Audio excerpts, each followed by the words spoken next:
Hello everyone, it's me again.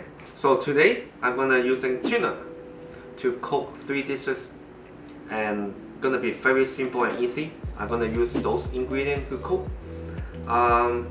First one will be the sashimi, and then the second one will be the Korean fusion poke, and then the third one will be the Pan Seared Ginger Tuna. Very simple, very easy. I'm gonna show you how to do that.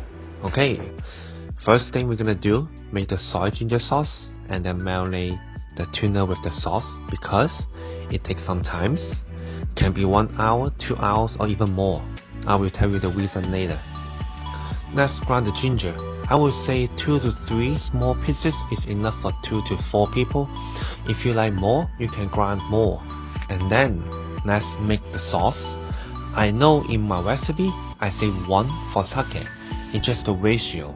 Also, many recipes just saying 1 sake or 2 mirin. But you know what? We have to cook the sake and mirin to lose the alcohol. And then we count that after we cook them. Maybe you knew that already, but if you don't know, I didn't say anything about it, okay?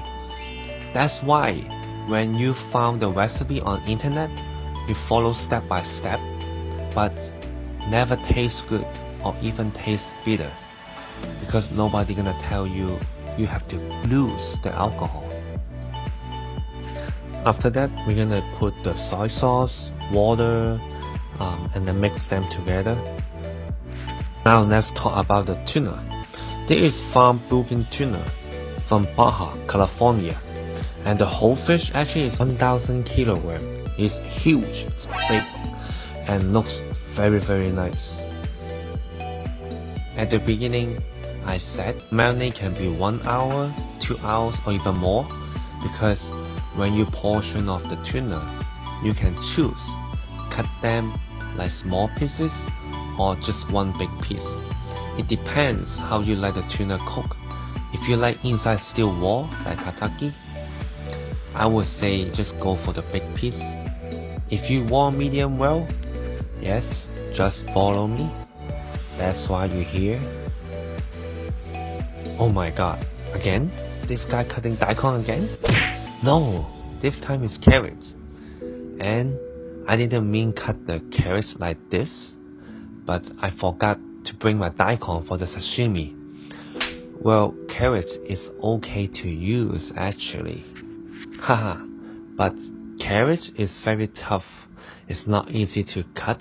I would say just cut the daikon radish is better. If you haven't watched my first video how I cut the daikon, please watch that after this video. Thank you.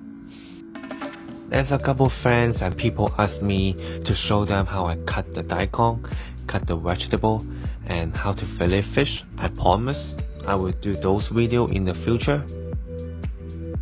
But for now, if you have any question, you can message me on Instagram or leave your comment on YouTube. I'm not gonna answer that. No, just kidding. I will try to answer you guys as soon as possible. After, cut the carrots, put inside the running water for a few minutes until it becomes crispy. I put some wakame, dry seaweed with the carrots, and then I will cut the tuna, Akami and Chu Toro. Akami is red meat. Most of my customers, they know that is one of my favorite. And then will be the Chu Toro. It's medium fat. For placing the sashimi or any main ingredient on the plate, I never put even number, because when I was learning inside the kitchen, one of my mentors told me never use even number, because even number mean unlucky, especially the number 4. Do you guys know about that? Or maybe your country or hometown have any number mean unlucky too? Next is Korean fusion poke. We're gonna use many ingredients for this dish. Just now, when I'm making the soy ginger sauce, we still have some leftover of the cooked sake. I'm gonna using that to mix with the Korean spicy paste, which is gochujang with the sashimi oil, and then we're gonna cut some cucumber and put them inside the sauce See? I have other way to cut things too. Okay? Not just everything cut like daikon. There's many ways to cut vegetable. You can try cut slowly. Maybe first day you cut very slow. Second day maybe a little bit faster. Maybe after 1 week, a month, you will get used to it. It will be faster and faster. So don't worry about the cutting skill. If you want more taste, I would say marinate the cucumber not less than 30 minutes. There's mountain yam. Actually, this is one of my favorite vegetables. I don't know why. I like slimy texture, like nardo or okra. I like them a lot. We need some green onion, but for the poke, only the green part.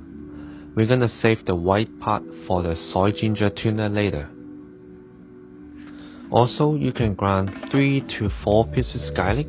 You can do less or more. It's up to you.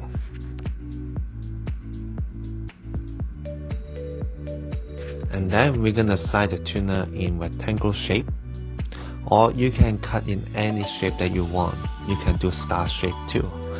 Then we mix them together. You can using any other fish too, but for this Korean fusion poke, I will choosing tuna because tuna flavor very close to the beef, and I will tell you the reason later. Wait, what's that? Oh yeah, I forgot. I actually add the Korean pear. Actually, this dish is based on one of the Korean dish called Apron, which is raw beef steak tartare. That's why I add the Korean pear. Then we're gonna mix them together and add half tablespoon sesame oil, 1 tablespoon soy sauce to give some taste for the tuna, and then put all the ingredients together. Look, so easy. Sounds a lot of work, but actually not at all.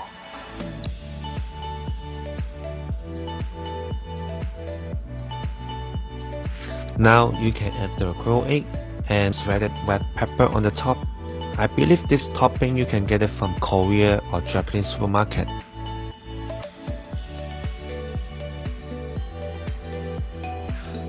Dun dun! Finally, the last one. Let's finish the soy ginger tuna. First, we're gonna cut the white part of the green onion in different way. Can you guys tell from the video, I don't cut vegetable in the middle of the cutting board because using too much at the one spot, after a while, it won't be even anymore. So I try to use the corner or on the side.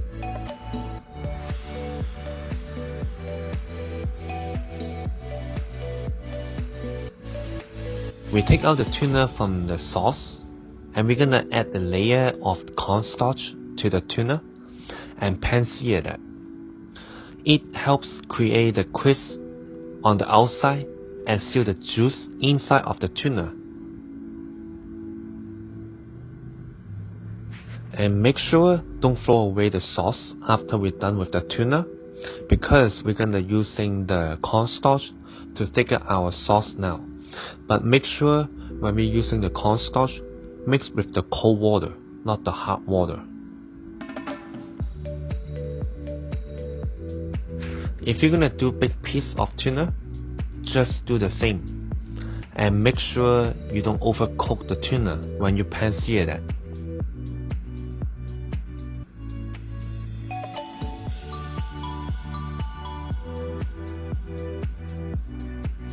Now we place very carefully. Put the sauce and green onion on the top. You can add any kind of fruits or decoration on the side. Make it look nice. If you have extra time, cook some rice and eat them together. Look, so easy.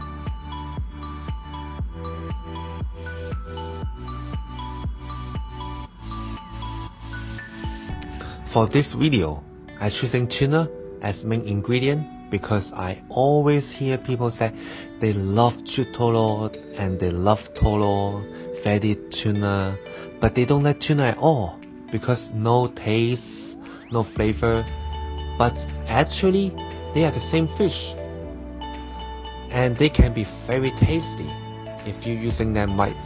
I hope this recipe can change your mind. Please enjoy.